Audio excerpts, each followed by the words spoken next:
प्रणाम भगवान। आत्मदर्शी बाबा नगीना साहब जी के द्वारा रचित अद्भुत ग्रंथ वेदानुवचन। भगवान कर्म कांड भाग चल रहा है और 9वां अध्याय अब वहाँ से आगे लेते हैं।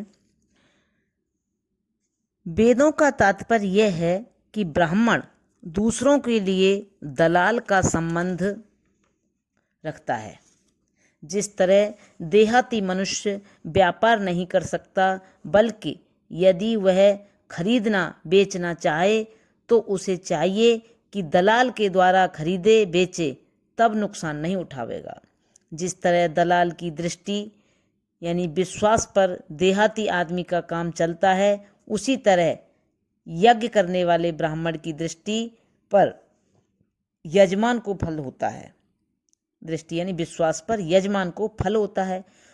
और यह ब्राह्मण जिस प्रकार शास्त्रीय निश्चय रखता है, उसी के अनुसार प्राण यजमान में दृष्टि करता है और मुक्ति के हेतु हो जाता है।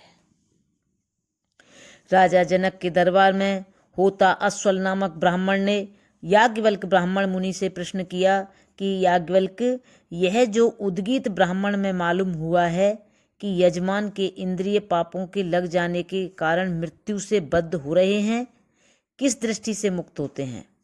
मुनि जी ने उत्तर दिया कि जब होता यजमान की वाणी को अग्नि देवता और अपने से एक करके देखता है, तो होता की इस दृष्टि से यजमान के इंद्रिय मृत्यु के बंधन से छूट जाते हैं और परिच्छिन्न गोलोक से मुक्ति हुए अपने अपने अपरिच्छिन्न अधिदेव में मिल जाते हैं।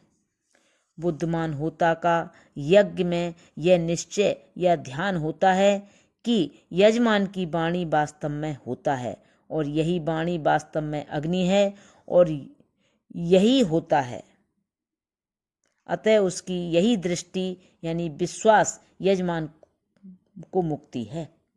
जो ब्राह्मण इस प्रकार नहीं जानता और यज्ञ करता है, अनजान है। फिर उसने प्रश्न किया कि काल बीतता जाता है, या तो तिथि रूप है या दिन रात रूप है, और जीवन यजमान के काल पर निर्भर है। किस दृष्टि से यजमान दिन रात के बंधन से छूटता है? मुनि जी ने उत्तर दिया कि जब अर्धयु यजमान की आंख को सूर्य और अपने से एक देखता है, तो दिन रात की उपाधि और बंधन से छूट जाता है।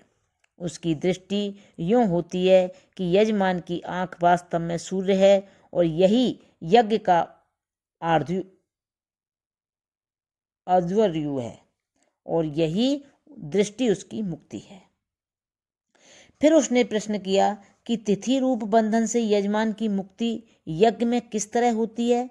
उत्तर दिया कि जब उद्गाता यजमान के प्राण को महाप्राण और अपने से एक देखता है, तो तिथि रूप काल की उपाधि से छूट जाता है और उसकी दृष्टि यूं होती है कि जो यह यजमान का प्राणात्मा है, वही प्रजापति का प्राणात्मा है और यही उद्गाता है।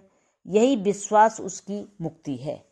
फिर उसने प्रश्न किया कि यजमान इन कर्मों और विश्वास के कारण किसके आश्रय से मृत्यु के पश्चात सुरलोक को जाता है?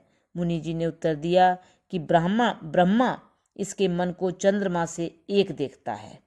यही दृष्टि इसके कर्मों का आश्रय होती है और वह दृष्टि इस तरह होती है कि यजमान का मन वास्तव में ब्रह्मा है और वही चंद्रमा है और वही मुक्ति है। इस प्रकार प्रश्नोत्तर का तात्पर्य यह है कि यजमान को जो संक्षिप्त ज्ञानेंद्रियां और कर्मेंद्रियां हैं और अपने अपने अधिदेवताओं से जो समष्टि है, टुकड़े टुकड़े व्यष्टि होकर निकली है और काल एवं मृत्यु के बंधन से आबद्ध है।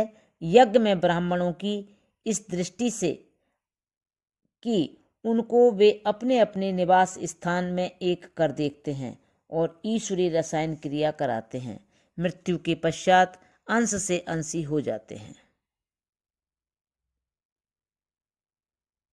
अर्थात परिच्छिन्न से अपरिच्छिन्न अथवा बद्ध से मुक्त हो जाते हैं। इस तरह भाषा जानने वालों के लिए ब्राह्मण इस प्रकार की उपासना में यज्ञ के समय दलाल हो जाते हैं। किंतु वह जो स्वयं इस प्रकार मैं प्राणात्मा हूँ, देह नहीं हूँ का विश्वास रखता है, वह और भी श्रेष्ठ है। भाषा जानने वालों को चाहिए कि जहाँ तक संभव हो पहले इस विश्वास को दृढ़ करे कि मैं शरीर नहीं वरन प्राणात्मा या जीवात्मा हूँ, और मनुष्य नहीं वरन प्रजापति की संतान प्रजापति रूप हूँ। फिर ब्राह्मणों को जो वेद हैं दलाल करके उनसे रसायन क्रिया करावे। जो यज्ञ कर्म है तो वह भी मृत्यु के पश्चात देवयान सड़क पर चलता हुआ ब्रह्मलोक में सत्य संकल्प और सत्यकाम रूप प्रजापति से मिलाप पावेगा और ब्रह्मलोक में अपना पैतृक सिंहासन लाभ करेगा। सेवक यद्यपि सेवा और विनती करे उसे सिंहासन नहीं मिल जाता। निसंदेह मजदूर का हक मजदूरी है, इसलिए शुभ कर्मों से स्वर्गीय भोग तो मिलेंगे किंतु मुक्त नहीं होता, और सत्य काम व सत्य संकल्प नहीं हो जाता, वरन पितृयान सड़क के मार्ग से चंद्रलोक में जाता देवताओं का भोग होता है और लज्जित होता फिर गिरता है।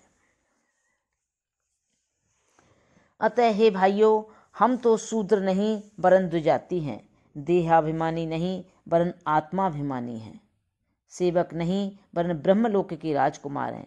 फिर क्यों दोबारा दास्ता के जुए के नीचे जुटते हो? हमारा काम दास्ता नहीं वरन उपासना है, बदी नहीं वरन नेकी है। काम क्रोध शारीरिक भोग शरीराभिमानियों यानी देहाध्यासियों के कर्म हैं। भलाई और होम और पिता की प्रीति आत्माभिमानियों के कर्म हैं। सुपुत्र वही होता है जो पिता की मर्यादा सीखता है, और उसकी मर्यादा वही है जो होम आदिक कर्म है, और उसके सदाचरण वही हैं जो उपासना आदिक निश्चय हैं। वह पुत्र जो उन मर्यादाओं का पालन नहीं करता, उन सदाचरणों का आचरण नहीं करता, ब्रह्मलोक के उत्तराधिकार से गिर जाता है और राजकुमारों में से एक की नहीं स्वर्गीय सिंहासन से वंचित रहता है। जब तक तुम बालक हो, यद्यपि उत्तराधिकारी हो, तो भी जिस तरह बालक राजकुमार सेवकों और गुरुओं के बंधन और शिक्षा में सेवकों की भांति रहता है, रहते हो। फिर जब समय आता है और उत्तराधिकार पाता है तो अंत में स्वामी नियत होता है कि तुम भी संसार में जब तक शारीरिक बंधन है ब्राह्मणों और शास्त्रों के बंधन में हो। खूब शिक्षा पाओ और प्रजापति की मर्यादा और सदाचरण से सुसभ्य हो जाओ। ब्रह्मलोक का साम्राज्य निकट है। देहाभिमानियों की शिक्षा और विचारों से बचे रहो, क्योंकि उनके विचार और विश्वास दासों के हैं, राजकुमारों के नहीं। भूलोकवासियों के हैं, धूलोकवासियों के नहीं। अब हम कर्मकांड शास्त्र में भाषा वेदों के लिए इतने ही सिद्धांत यथेष्ट ख्याल रखते हैं। इससे अधिक सिद्धांत जिसे चाहिए हों वह वेद भगवान से जो मूल है प्राप्त करें। परंतु हम चिता देते हैं कि कर्मकांड की यद्यपि बड़ी उन्नति है, किंतु अंत में वह भी नाशवान है, सत्य नहीं। क्योंकि जो कर्मों से बनाया जाता है अंत में नाशवान होता है, और पुण्य लोक भी पुण्य कर्मों से बनाया जाता है, इसलिए स्वभावतः अमृत नहीं।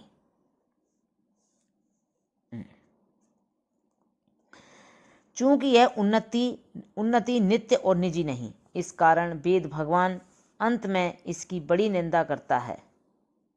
चूंकि यह उन्नति नित्य और निजी नहीं, इस कारण वेद भगवान अंत में इसकी बड़ी निंदा करता है और प्रसाद की ओर बुलाता है, क्योंकि कर्मकांड में बड़ी बड़ी मजदूरी और मेहनत है, और जैसा करता है वैसा पाता है। इसी कारण न्याय का पथ है, पर ज्ञान कांड में कुछ भी करना नहीं पड़ता, और जो कुछ मिलता है नकद और बिना मूल्य मिलता है, इसलिए वह प्रसाद का पथ है। यही कारण है कि वेद भगवान अंत में कर्मों की ओर प्रेरित नहीं करता, वरन उनसे उपराम कराता है, ताकि आर्य लोग न्याय से उसके प्रसाद में सम्मिलित हों, और वह जो पिता का मुख्य आनंद है उसमें भी प्रवेश पावें, जो परमानंद कहलाता है। इस विद्या में सबसे बड़ी महिमा यह है कि मुख्य आनंद जो निज स्वरूप का है वह तो नकद यहीं मिल जाता है, और सत्य संकल्प और सत्य काम आदिक प्रसाद तो मृत्यु के पश्चात छाया की भांति उसे यूं ही प्राप्त हो जाते हैं। इसलिए हम भी कर्मकांड को समाप्त करते हैं और अपने प्रिय शिष्यों को प्रसाद में बुलाते हैं। ईश्वर परमात्मा उन्हें जो पढ़े अपने प्रसाद का प्रकाश प्रदान करे। तथास्तु। ओम ओम ओम। अब भगवान कल से ज्ञान कांड चलेगा। प्रणाम भगवान।